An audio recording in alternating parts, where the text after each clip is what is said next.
Hello guys, welcome back to our channel. So ഇന്ന് നമ്മൾ നോക്കുന്നത് അറ്റാക്ക് ഓൺ ടൈറ്റൻ എന്ന് പറഞ്ഞ ജാപ്പനീസ് അനിമി TV സീരീസിന്റെ സീസൺ 2 7ാമത്തെ എപ്പിസോഡാണ്. എപ്പിസോഡിലോട് പോകുന്നതിന് മുമ്പ് എല്ലാവരും നമ്മുടെ വീഡിയോ ഒന്ന് ലൈക്ക് ചെയ്യുക. 700 ലൈക്കാണ് നമ്മുടെ ടാർഗറ്റ്. സോ 700 ലൈക്ക് എപ്പോൾ ആവുന്നു അപ്പോൾ അടുത്ത എപ്പിസോഡ് അപ്ലോഡ് ആവുന്നതായിരിക്കും. അപ്പോട്ട് സമയങ്ങളാതെ നേരെ എപ്പിസോഡിലോട്ട് പോകാം. എനിക്ക് നഷ്ടമായ എന്റെ ജന്മനാട്ടിലോട്ട് എനിക്ക് പോകണം. അതാണ് എന്നെ മുന്നോട്ട് കൊണ്ടുപോകുന്നത് എന്ന് റെയ്നർ പറയുന്നു. മിലിറ്ററി പോലീസിൽ ജോലി ചെയ്ത് ഉള്ളിലെ മതിലുകൾക്കുള്ളിൽ സമാധാനത്തോടു കൂടി ജീവിക്കണം, അതാണ് എന്റെ ലക്ഷ്യം എന്ന് ബെർഡോൾഡും പറയുന്നു. എനിക്ക് അവരെ മുഴുവനായിട്ടും ഇല്ലാതാക്കണം. ആ ലക്ഷ്യത്തോടു കൂടിയാണ് ഞാൻ സർവേ കോപ്സിൽ ചേരാൻ ആഗ്രഹിക്കുന്നത് എന്ന് എറിനും പറയുന്നു. ടൈറ്റനുകളെ നേരിൽ കണ്ടിട്ടും നിനക്ക് പേടിയില്ലെന്നാണോ? അങ്ങനെയാണെങ്കിൽ നിന്നെ കൊണ്ട് പറ്റും എറിനിയഗർ. എന്താ ഞാൻ പറഞ്ഞത് ശരിയല്ലേ എന്ന് റെയ്നർ അവനോട് ചോദിക്കുന്നു. ഇതെല്ലാം ഒരു നിമിഷം ആലോചിച്ച എറിൻ പെട്ടെന്ന് ഒരു ടൈറ്റനായി മാറുന്നു. റെയ്നറിന്റെ മോന്തക്കിട്ടൊന്ന് കൊടുക്കുവാണ്. രണ്ടുപേരും താഴെ വീഴുന്നു. അപ്പോഴാണ് മിക്കാസ് ഒരു കാര്യം ആലോചിക്കുന്നത്. ആ ഒരു സമയം എനിക്ക് അവരെ രണ്ടുപേരുടെയും തല വെട്ടാൻ സാധിക്കുമായിരുന്നല്ലോ, എന്നിട്ട് ഞാൻ എന്തുകൊണ്ട് ചെയ്തില്ല? സോ അവരുടെ രണ്ടുപേരുടെയും മുഖം കണ്ടപ്പോ മിക്കാസയ്ക്ക് അതിനെ സാധിക്കുന്നുണ്ടായിരുന്നില്ല. ഇനി എനിക്ക് അങ്ങനെ ഒരു അവസരം കിട്ടില്ല. പെട്ടെന്നാണ് കൊളോസ്റ്റൽ ടൈറ്റനായിട്ട് മാറിയ ബെർഡോൾഡ് അവിടെയുള്ള ഓഫീസേഴ്സിനെ അറ്റാക്ക് ചെയ്യാൻ വേണ്ടി ശ്രമിക്കുന്നത്. ഇത് കണ്ട് അവർ പെട്ടെന്ന് തന്നെ അവിടെ നിന്നും മാറി നിൽക്കുന്നു. കയ്യിൽ കിട്ടിയ ഒരു ഓഫീസറിനെയും ഏമറിനെയും ആ ടൈറ്റൻ വിഴുങ്ങുന്നു. ഇതൊക്കെ കണ്ട് ദേഷ്യം വന്ന ഹാഞ്ചി പെട്ടെന്ന് തന്നെ എല്ലാവരും ആക്രമിക്കാൻ തയ്യാറാവ്. ആ കൊളോസ്റ്റൽ ടൈറ്റനെ ഇന്ന് നമ്മൾ കീഴ്പ്പെടുത്തും. അവനാണ് മനുഷ്യരാശിയുടെ ഏറ്റവും വലിയ ശത്രു. എല്ലാവരും ഒരുമിച്ച് തന്നെ അറ്റാക്ക് ചെയ്യണം എന്ന് പറഞ്ഞ അവർ അവന്റെ അടുത്തോട്ട് പോകുന്നു. എന്നാൽ ഇതൊക്കെ കണ്ട് കൊളോസ്റ്റൽ ടൈറ്റനും വെറുതെ ഇരിക്കുന്നില്ല. അവരെ അറ്റാക്ക് ചെയ്യാൻ വേണ്ടി ശ്രമിക്കുന്നു. എന്നാൽ അതിൽ നിന്നും വളരെ നിഷ്പ്രായം നമ്മുടെ സർവേ കോപ്സ് ഒഴിഞ്ഞു മാറുന്നു. കൊളോസ്റ്റൽ ടൈറ്റനെ ഇല്ലാതാക്കിയിട്ട് ഇവിടെ നിന്നും തിരിച്ചു പോകൂ എന്നുള്ള ഒരൊറ്റ മൈൻഡ് സെറ്റിൽ നിൽക്കുവാണ് അവർ. റിപ്പോർട്ടിലുള്ളതുപോലെ തന്നെ ഇതിന് വേഗത കുറവാണ്, വലിപ്പം കൂടുതലാണ്, വേറൊന്നും പ്രത്യേകിച്ചില്ല. എപ്പോഴും ഇല്ലാതാക്കുന്ന ടൈറ്റൻസിനെ വെച്ച് നോക്കുമ്പോ ഇതൊന്നുമല്ല. ഞങ്ങളെ കൊണ്ട് പറ്റും. ഇതാണ് പറ്റിയ അവസരം. അതിന്റെ കഴുത്തങ്ങ് വെട്ടിയെടുക്കുക എന്ന് പറഞ്ഞ എല്ലാ സർവേ കോപ്സും ഒരുമിച്ച് അതിന്റെ അടുത്തോട്ട് അങ്ങ് പോകുന്നു. പെട്ടെന്നാണ് അതിനു ചുറ്റും ആവി പോലെ എന്തോ വരുന്നത്. അവർക്കൊന്നും തന്നെ കാണാനില്ല. ഹേ, എല്ലാവരും പിന്മാറ് എന്ന് ഹാഞ്ചി വിളിച്ചു പറയുന്നു. അത് വീണ്ടും ഇൻവിസിബിൾ ആവാൻ വേണ്ടി ശ്രമിക്കുവാണോ? ഏയ് അല്ല, മുൻപത്തെ പോലെയല്ല. കഴിഞ്ഞ പ്രാവശ്യം ഒറ്റയടിക്കാണ് ഇൻവിസിബിൾ ആയി മാറിയത്. എന്നാ ഇപ്പോ അപ്രത്യക്ഷമാവാതെ അവന് ചുറ്റും ഒരു കനല് പോലെ ചൂട് പ്രൊഡ്യൂസ് ചെയ്തുകൊണ്ടിരിക്കുകയാണ്. ഇങ്ങനെ ആവി ഉണ്ടാക്കിക്കൊണ്ടിരുന്നു കഴിഞ്ഞാൽ നമുക്ക് 3D ഗിയർ ഉപയോഗിച്ച് അവനെ അറ്റാക്ക് ചെയ്യാൻ പറ്റില്ല. ഇനി നമ്മൾ എന്ത് ചെയ്യും എന്ന് ആർമിൻ ചോദിക്കുന്നു. ഒന്നും ചെയ്യാനില്ല, തൽക്കാലം നമുക്ക് കാത്തിരിക്കാം. അതിന് എത്ര നേരം ഇങ്ങനെ തന്നെ കണ്ടിന്യൂ ചെയ്യാൻ പറ്റുമെന്ന് എനിക്കറിയില്ല, പക്ഷേ പുറത്തു വന്നല്ലേ പറ്റൂ എന്ന് പറഞ്ഞ ആ സ്ക്വാഡ് മുഴുവനായിട്ടും ആ ടൈറ്റിനെ ചുറ്റും നിൽക്കുന്നു. ഇനി ഞാൻ പറയുന്നത് ശ്രദ്ധിച്ചു കേൾക്ക്. ഇനി അവരെ ജീവനോടെ പിടിക്കാൻ ശ്രമിക്കരുത്, കൊന്നു കളഞ്ഞേക്ക് എന്ന് ഹാഞ്ചി അവരോട് പറയുന്നു. ഇത് കേട്ട് ആർമിൻ ഒരു നിമിഷം ഞെട്ടുന്നു. ആർമിനും ഒന്നാമത്തെ സ്ക്വാഡും എന്റെ പുറകെ വാ, നമുക്ക് ആർമേഡ് ടൈറ്റനെ നോക്കാം എന്ന് പറഞ്ഞ് ഹാഞ്ചി അവിടെ നിന്നും പോകുന്നു. പെട്ടെന്ന് ആ പുകയ്ക്കകത്തു നിന്നും കോണി സഷയെ പൊക്കിക്കൊണ്ടുവരുവാണ്. ക്രിസ്റ്റ, കോണി, നിങ്ങൾ പരിക്കേറ്റ സൈനികരെ നോക്കണം, അതാണ് നിങ്ങളുടെ ജോലി എന്നൊരു ഓഫീസർ അവരോട് പറയുന്നു. എമീറിന് ഒന്നും തന്നെ സംഭവിച്ചു കാണില്ല, ദയവ് ചെയ്ത് അവളെ രക്ഷിക്കണം എന്ന് ക്രിസ്റ്റ ആ ഓഫീസറിനോട് പറയുന്നു. ശരിയെന്ന് ഓഫീസറും പറയുവാണ്. അപ്പോഴാണ് കോണി ആ കാര്യം പറയുന്നത്. റെയ്നറിന്റെ കയ്യിലും ബെർഡോളിന്റെ കയ്യിലും 3D മാനുവൽ ഗിയർ ഇല്ല, അവരെയും ദയവ് ചെയ്ത് രക്ഷിക്കണം. ഇത് കേട്ട് കോണിയെ തന്നെ നോക്കുവാണ് ഓഫീസർ. സോ കോണിക്ക് അറിയില്ല റെയ്നറും ബെർഡോൾഡുമാണ് ആ ടൈറ്റൻസ് എന്ന്. ഇതേ സമയം ടൈറ്റനായി മാറിയ എറിന്റെ മോന്തക്കിട്ട് കൊടുക്കുവാണ് റെയ്നർ. തെറിച്ചുപോയി എറിൻ താഴെ വീഴുന്നു. ആ നെറികെട്ട നാറി ഒരു സൈനികന്റെ കടമയെ വാതോരാതെ സംസാരിച്ചുകൊണ്ടിരുന്നു. ആ ഒരു സമയത്തും അവൻ മനഃപൂർവ്വം തോറ്റു തന്നതായിരുന്നോ? നിനക്ക് ഒരുപാട് ശക്തിയുണ്ട്, ഒരു വിരൽ പോലും അനക്കാൻ എന്നെ കൊണ്ട് സാധിക്കുന്നില്ല. മറ്റുള്ളവരെക്കാൾ ഒരു പടി മുന്നിലായിരുന്നു ഞാൻ നിന്നെ കണ്ടിരുന്നത്. ഏതൊരവസ്ഥയിലാണെങ്കിലും നീ അവിടെ വളരെ ശക്തനായിരുന്നു. തന്നെക്കാൾ മുകളിൽ തന്റെ സുഹൃത്തുക്കൾ വരണമെന്ന് ആഗ്രഹിക്കുന്ന ഒരുത്തൻ. ഞാനും എന്നെങ്കിലും നിന്നെ പോലൊരു ശക്തനാവണമെന്ന് ആഗ്രഹിച്ചു എന്ന് പറഞ്ഞ എറിൻ താഴെ കിടക്കുന്നു. അവന്റെ അടുത്തോട്ട് റെയ്നർ നടന്നു വന്നുകൊണ്ടിരിക്കുകയാണ്. പെട്ടെന്ന് അങ്ങോട്ട് വന്ന് മിക്കാസ അവനെ അറ്റാക്ക് ചെയ്യാൻ വേണ്ടി ശ്രമിക്കുന്നുണ്ട്. പക്ഷെ അവളുടെ സ്വോർഡ് പൊട്ടിപ്പോകുന്നു. ഒരു പോറൽ പോലും സംഭവിച്ചില്ലേ എന്ന് പറഞ്ഞ് അവൾ നടന്ന കാര്യം ആലോചിക്കുന്നു. എറിന്റെ ആക്രമണവും എന്റെ ഈ ബ്ലേഡ് കൊണ്ടുള്ള ആക്രമണവും ഒന്നും തന്നെ ഇവന്റെ മേൽ ഏൽക്കുന്നില്ലല്ലോ. ആനയുടെ ശരീരത്തെ അപേക്ഷിച്ച് ഇവന്റെ ശരീരം വളരെയധികം കട്ടിയേറിയതാണ് എന്ന് പറഞ്ഞ മിക്കാസ എറിൻ എന്ന് ഉറക്കെ വിളിച്ച് റെയ്നർ അറ്റാക്ക് ചെയ്യാൻ വേണ്ടി പോകുന്നു. അപ്പോഴാണ് എറിൻ റെയ്നർ അങ്ങോട്ട് വരുന്നത് കാണുന്നത്. ഏത് ഭാവമാണ് നിന്റെ മുഖത്തുള്ളതെന്ന് എനിക്കറിയില്ല, പക്ഷേ നിങ്ങളാണ് ഈ ലോകത്തിലെ ഏറ്റവും നെറിയട്ടവന്മാർ. മനുഷ്യരാശിയുടെ ചരിത്രത്തിൽ നിങ്ങൾ ചെയ്തതുപോലെ ഒരു നീച പ്രവൃത്തി വേറെ ആരും ചെയ്തു കാണില്ല. നിങ്ങളെ എന്നേക്കുമായി ഇല്ലാതാക്കണം നീ ഇനി ഈ ലോകത്ത് ഉണ്ടാവാൻ പാടില്ല എന്ന് പറഞ്ഞ് എറിൻ എഴുന്നേക്കുന്നു. ശരിക്കും എന്തായിരുന്നു ആ സമയത്ത് നിന്റെ ഒക്കെ തലയ്ക്കകത്ത്? സദാസമയം നീതിയെപ്പറ്റി സംസാരിക്കുന്ന നിന്റെ ആ മുഖം ഓർത്ത് എനിക്ക് അറപ്പ് തോന്നുന്നു എന്ന് പറഞ്ഞ് എറിൻ അവന്റെ മോന്തക്കിട്ടൊന്നും കൊടുക്കുന്നു. ഇതേ സമയം തന്നെ അവൻ എറിനെയും അടിക്കുന്നു. എറിൻ നിന്ന സ്ഥലത്തു നിന്നും തെറിച്ചങ്ങ് പോകുന്നു. അപ്പോഴാണ് ഒരു കാര്യം വെളിപ്പെടുത്തുന്നത്. ടൈറ്റനുകളുടെ വലിപ്പവും അവരുടെ കഴിവും കാരണം അവർ ശ്രദ്ധേയമാണെങ്കിലും ടൈറ്റനുകൾ തമ്മിലുള്ള പോരാട്ടം മനുഷ്യരെ പോലെ തന്നെയാണ്.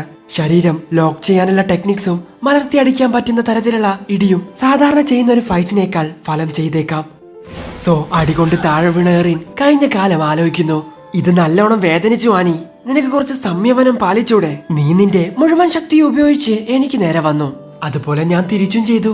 ഒരാണായ നീയല്ലേ എന്നെ പോലെ ദുർബലയായ ഒരു പെൺകുട്ടിക്ക് മുന്നിൽ സംയമനം പാലിക്കേണ്ടത് എന്ന് ആനി അവനോട് പറയുന്നു. നിന്റെ തമാശ കേട്ടിട്ട് എനിക്ക് ചിരി വരുന്നില്ല.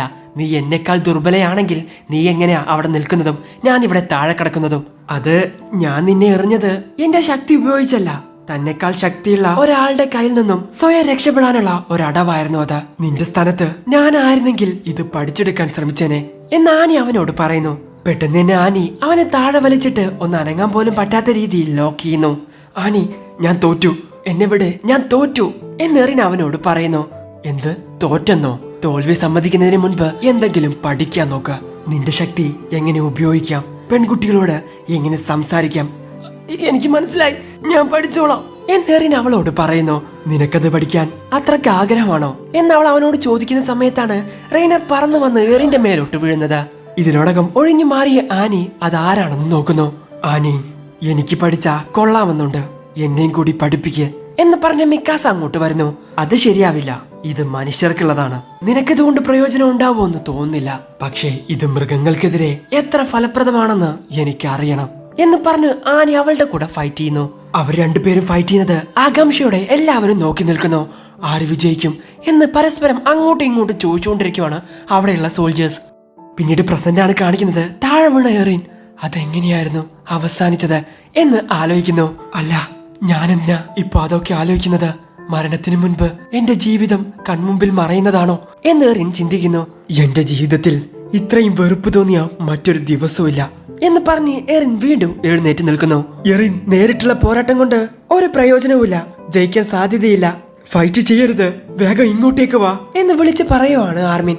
എന്നാ അതൊന്നും കേൾക്കാതെ എറിൻ വീണ്ടും അവനെ അറ്റാക്ക് ചെയ്യാൻ വേണ്ടി പോകുന്നു. വേണ്ട എന്ന് ആർമിൻ വിളിച്ച് പറയുന്നുണ്ടെങ്കിലും അതവൻ കേൾക്കുന്നില്ല. അവന്റെ നിയന്ത്രണം വീണ്ടും അവനിൽ നിന്നും നഷ്ടമായോ എന്ന് ഹാൻജി ചോദിക്കുന്നു. പെട്ടെന്ന് തന്നെ റെയ്നർ എറിനെ അറ്റാക്ക് ചെയ്യാൻ വേണ്ടി വരുന്ന സമയത്ത് അതിൽ നിന്ന് ഒഴിഞ്ഞു മാറി എറിൻ പണ്ട് ആനി അവനെ ചെയ്ത അതേ മൂവ് അതവിടെ ഉപയോഗിക്കുന്നു. റെയ്നറിനെ അടിച്ച് താഴെയിടുന്നു. എന്താണ് നിന്റെയൊക്കെ ലക്ഷ്യമെന്ന് എനിക്കറിയില്ല, പക്ഷേ ഒന്നോർത്തോ, നിന്റെയൊക്കെ പ്ലാൻ തുടക്കം തൊട്ടേ നശിച്ചു പോവായിരുന്നു. അതാണ് നിങ്ങൾക്ക് പറ്റിയ ഏറ്റവും വലിയ തെറ്റ്. നീയൊക്കെ എങ്ങനെയാ ഇങ്ങനെ ഫൈറ്റ് ചെയ്യാൻ പഠിച്ചേ എന്ന് പറഞ്ഞ് എറിൻ അവനെ ലോക്ക് ചെയ്ത് അവന്റെ കൈ പറിച്ചെടുക്കാൻ വേണ്ടി ശ്രമിക്കുന്നു. അത്ര എളുപ്പം നീ രക്ഷപ്പെടില്ല എന്ന് പറഞ്ഞ് എറിൻ അവന്റെ കൈ അങ്ങ് പറിച്ചെടുക്കുന്നു. സോ വീണ്ടും ഒരു കൈ നഷ്ടപ്പെട്ട ആർമർ ടൈറ്റന്റെ കൂടെ ഫൈറ്റ് ചെയ്യാൻ വേണ്ടി എറിൻ തയ്യാറെടുക്കുന്നു. എറിൻ, ഞാൻ പറയുന്നത് നിനക്ക് കേൾക്കുന്നുണ്ടോ? വേഗം മതിലിനടുത്തോട്ട് പോ, നിന്നെ തട്ടിക്കൊണ്ടു പോവാനാണ് അവർ ശ്രമിക്കുന്നത്, അതിനൊരിക്കലും നമ്മൾ അനുവദിക്കരുത്, നമുക്ക് വേഗം ഇവിടെ നിന്ന് രക്ഷപ്പെടാം എന്ന് ആർമിൻ വിളിച്ചു പറയുന്നു. പക്ഷെ ആർമിൻ എറിനെ അത്ര പെട്ടെന്ന് രക്ഷപ്പെടാൻ റെയ്നർ സമ്മതിക്കില്ല. സോ അങ്ങനെ ആർമിൻ പറഞ്ഞതനുസരിച്ച് എറിൻ മതിലിന്റെ അടുത്തോട്ട് വരുന്നു. പക്ഷേ റെയ്നറിന്റെ കയ്യിൽ നിന്നും രക്ഷപ്പെടുന്നത് അസാധ്യമാണ് എന്ന് അവൻ പറയുന്നു. ഇതേ സമയമാണ് ഹാനസും മറ്റൊരു ഓഫീസറും അങ്ങോട്ട് വരുന്നത്. മതിലിന് മുകളിൽ കിടക്കുന്ന കൊളോസ്റ്റൽ ടൈറ്റനെ കണ്ട് അവർ ഞെട്ടുന്നു. അത് കൊളോസ്റ്റൽ ടൈറ്റൻ അല്ലേ, അവൻ എന്താ ഇവിടെ എന്ന് പറഞ്ഞ് ദേഷ്യത്തോടെ അതിനെ നോക്കി നിൽക്കുവാണ് ഹോണസ്. എറിനും മറ്റുള്ളവരെ എവിടെ എന്ന് ഹാനസ് ക്രിസ്റ്റയോട് ചോദിക്കുന്നു. അവനതാ അവിടെ താഴെയുണ്ട് എന്ന് അവൾ പറയുന്നു. നോക്കുന്ന സമയത്ത് അവൻ കാണുന്നത് എറിന്റെ ടൈറ്റൻ രൂപമാണ്. എറിന്റെ അടുത്തോട്ട് ഇപ്പോ ഹാൻജി പോകുന്നു. അതാണോ എറിന്റെ ടൈറ്റൻ രൂപം എന്ന് ഹോണസ് ചിന്തിക്കുന്നു. ശ്രദ്ധിച്ച് കേൾക്കെറിൻ, എറിന്റെ കയ്യിൽ നിന്നും രക്ഷപ്പെടണമെങ്കിൽ അവനെ അനങ്ങാൻ സാധിക്കാത്ത രീതിയിൽ ആക്കേണ്ടതുണ്ട്. നീ നേരത്തെ അവന്റെ കൈ ഒടിച്ചതുപോലെ അവന്റെ കാലൊടിക്കാൻ പറ്റുമോ? ഞങ്ങളുടെ ബ്ലേഡുകൾ ഉപയോഗിച്ച് അവനിൽ ഒരു പോറൽ പോലും ഉണ്ടാക്കാൻ പറ്റുന്നില്ല, അതുകൊണ്ട് ബുദ്ധി ഉപയോഗിച്ചു വേണം ഫൈറ്റ് ചെയ്യാൻ എന്ന് ഹാൻജി അവനോട് പറയുന്നു. ഇത് കേട്ട് അവൻ തലയാട്ടുന്നു. സോ ഇത് കണ്ട് ഹാൻജിക്ക് ഒരുപാടധികം സന്തോഷമാവുന്നുണ്ട്. അവൾ പറഞ്ഞത് ആദ്യമായിട്ടാണ് ഒരു ടൈറ്റൻ കേൾക്കുന്നത്. ഇതേ സമയം മിക്കാസ, എന്റെ ബ്ലേഡുകൾ നീ എടുത്തോ എന്ന് പറഞ്ഞ ആർമിൻ അവന്റെ ബ്ലേഡുകൾ അവൾക്ക് കൊടുക്കുന്നു. നിന്നിലാണ് എന്റെ പ്രതീക്ഷ എന്ന് പറഞ്ഞ ഹാൻജി അവിടെ നിന്നും പോകുന്നു. ഇപ്പോ മാത്രം രക്ഷപ്പെടുന്നതാണ് വിജയം ആരാണെന്ന് വെളിപ്പെടുത്തിയത് കൊണ്ട് ഇവിടെ ഇപ്പൊ ശരിക്കും പെട്ടിരിക്കുന്നത് നിങ്ങളാണ്. ഇനിയൊരു ഭാവിയില്ലാത്തത് നിനക്കൊക്കെയാണ് എന്ന് എറിൻ പറയുന്ന സമയത്താണ് റെയ്നർ അവന്റെ അടുത്തോട്ട് ഓടി വരുന്നത്. ഓടി വന്ന റെയ്നർ എറിനെ അടിച്ച് താഴെ ഇടുന്നു. അതിലെങ്ങനെയൊക്കെയോ രക്ഷപ്പെട്ട് എറിൻ എഴുന്നേറ്റ് നിൽക്കുവാണ്. അവന്റെ ആക്രമണം എന്നെ കൊണ്ട് തടയാൻ പറ്റുന്നതിലും അപ്പുറമാണ്. ഇതേസമയം സർവേ കോപ്സ് നമുക്കിനി ഒന്നും ചെയ്യാനില്ല എന്ന് പറയുവാണ്. അപ്പോഴാണ് ഹാൻജി ആ കാര്യം പറയുന്നത്.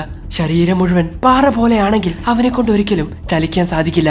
പണ്ട് യുദ്ധങ്ങളിൽ പടച്ചട്ട ധരിക്കുന്ന യോദ്ധാക്കൾക്ക് ചലിക്കാൻ വേണ്ടി അതിൽ വിടവുകൾ ഉണ്ടായിരുന്നു. കക്ഷത്തും കാലിനിടയിലും പിന്നെ മുട്ടുകൾക്ക് പുറകിലും ഈ ഭാഗമൊക്കെ ഫ്രീ ആയിട്ട് ഇരുന്നാൽ മാത്രമേ അവനെ കൊണ്ട് ശരീരം അനക്കാൻ സാധിക്കൂ.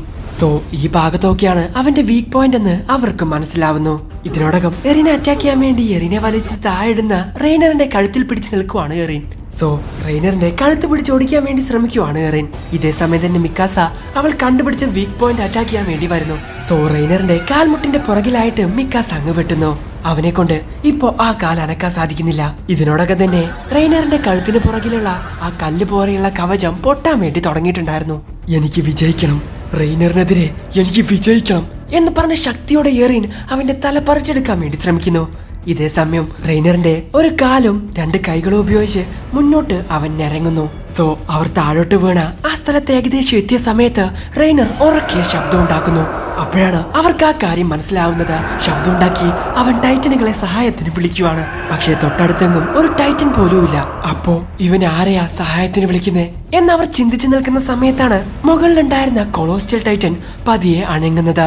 എന്താ ഇവിടെ നടക്കുന്നേ എന്ന് പറഞ്ഞ് അവർ ചിന്തിച്ചു നിൽക്കുന്ന സമയത്താണ് പെട്ടെന്ന് അവർക്ക് ആ കാര്യം മനസ്സിലാവുന്നത്. കൊളോസ്റ്റൽ ടൈറ്റൻ മതിലിന് മുകളിൽ നിന്നും ഇവരുടെ മേലോട്ട് വീഴുവാണ്. അതിന്റെ വാ തുറന്ന് അവരെ ഇപ്പോൾ വിഴുങ്ങോടാന്നും പറഞ്ഞ് വീഴുന്ന സമയത്ത് ഈ എപ്പിസോഡ് അവസാനിക്കുന്നു.